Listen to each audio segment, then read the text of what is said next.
Okay, this is a part 2 to a previous video, which I will link in the comments, where we were looking at solving exponentials using quadratics.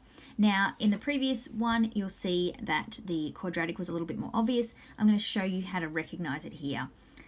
We've got our 3 to the power of x, and I'm looking at this 9 to the power of x, and I don't want it to be that. So I want to get it to the same base, which means I'm going to make my 9 3 squared, and then have my x there, minus 4 outside of 3 to the power of x plus 3 equals 0. So it's starting to a little bit more like the format I want. But what I'm going to do is change this part here. So 3 squared, then raised to a power of x. I could write 3 to the power of 2x, and I can also write 3 to the x squared, because 2 times x is the same as x times 2.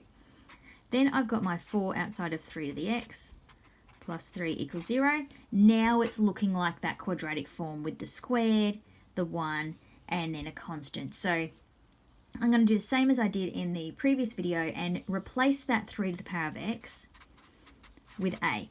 So I'm going to write 3a squared. Whoops. I'm replacing my 3 to the power of x, so I'm just going to write a squared minus 4a plus 3 is equal to 0. So then I'm going to factorize that. So looking at that one, my AC is equal to 3. My b is equal to negative 4. So two numbers that multiply to give 3 but add to give negative 4 are going to be negative 1 and negative 3. Because there's no coefficient in front of the a, I can put that straight into the brackets. A take 1, a take 3 is equal to 0. I'm then able to solve that and say that a must be equal to 1 or a is equal to 3. That's when I then go back to my replacement, and I now know that a is equal to 1 or 3, so I can write 3 to the power of x is equal to 1, or 3 to the power of x is going to equal 3.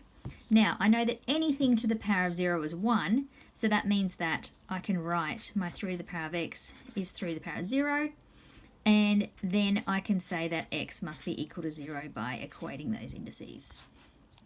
With the other one, I know that I can write that as 3 to the power of 1, so then my x must be equal to 1. Hopefully that helps make those a bit clearer. When you're looking at them, you're looking for the squared, and then so like a 2x and then an x and then a constant, and that's that trigger to know that you're going to be looking at a quadratic format to solve that exponential type equation. Hopefully you'll look out for that in the future and you'll recognize those types of questions.